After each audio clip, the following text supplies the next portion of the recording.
And what was really impressive about that win is that they still have some issues on that offense. Let's start with our good friend Lyle Collins, who is suspended 5 games by the NFL for a couple of reasons. Apparently, bribing officials isn't Allegedly, well. allegedly, Allegedly, that's right. NFL reporter Adam Schefter tweeted out on Sunday that Lyle decided to try to bribe some officials because allegedly. allegedly. Anyways, he's not in the game.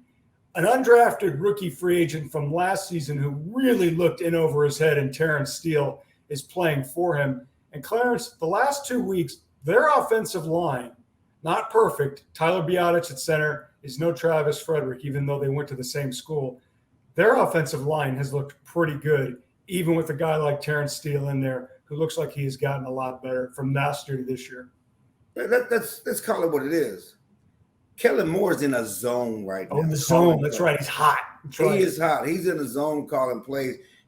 As I said last night during the game, it was a nice tweet. You follow me on Twitter. It's like eeny, meeny, miny, mo, catching eagles by his toe. Whatever you want, whatever toe he wants to pull, he can do what he wants with this offense. Running the ball, passing the ball. Dak Prescott was Troy Aikman-like efficient. I think he was 23 or 28, okay?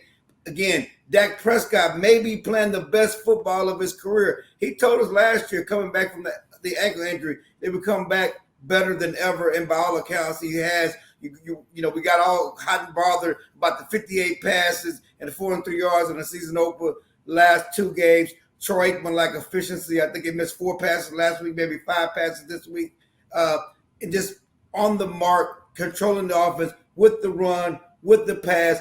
Zeke Elliott, Tony Pollard, you guys were all upset about Zeke needs to be benched and Pollard needs to be doing this.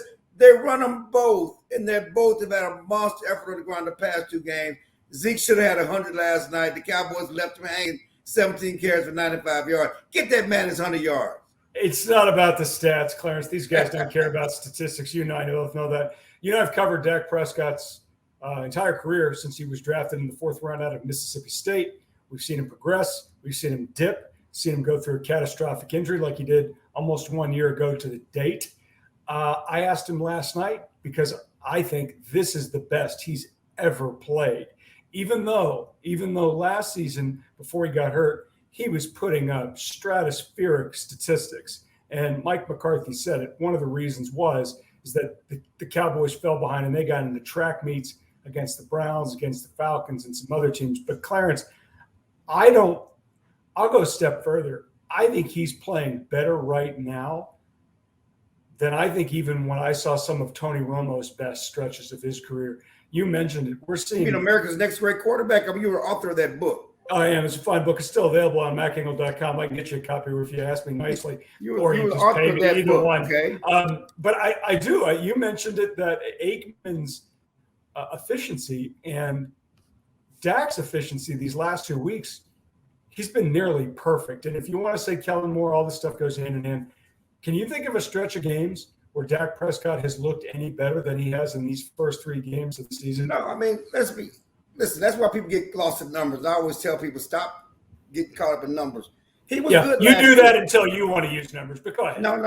You're a numbers guy. But he was good last year. He had 3 games, NFL record, 3 games of at least 450 yards. You cannot sneeze at that. He had those in those contests, but they were 1 and 2 in those games. They were 2 and 3 last year when he had like 1,800 yards passing through 5 games, en route to possibly shattering the NFL record for passing yards in the season.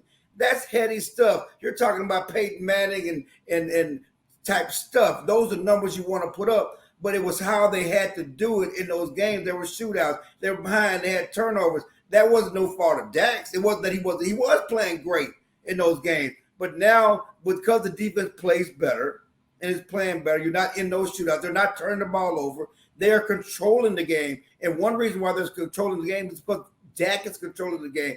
Dak is making calls at the line of scrimmage, whether the pass or whether the run. Certainly, Kellen is calling from the sideline, but Dak is also controlling the ball with his decisions at the line of scrimmage, also decision when to throw. He's been patient. Here's a guy, he always talked last year about heat check. I feel we can get the big ball and heat check. I'm trying to throw one up. But he's not doing that. He is taking what the defense is giving them, being very efficient, and then handing the ball over, letting Zeke and Pollard in that rushing game wore teams down. They wore the Eagles down in the fourth quarter last night. They wore them down in the second quarter. That game, had Mike McCarthy decided to be a little bit more aggressive near the end of the first half, I know a lot of people were killing him for what was very conservative clock management. Peyton Manning did it on the Manning cast on the ESPN broadcast. I think that margin of victory could have been considerably bigger than it was. They didn't get the 4th and 1 call there on the Dak touchdown one. I thought it was a touchdown. The NFL officials didn't agree. They obviously had the screw up there in their own end zone when Dak fumbled it on the sack and Fletcher Cox scores a TD for the Eagles. That game could have been a lot worse. Oh, much because worse. the Eagles are just that bad.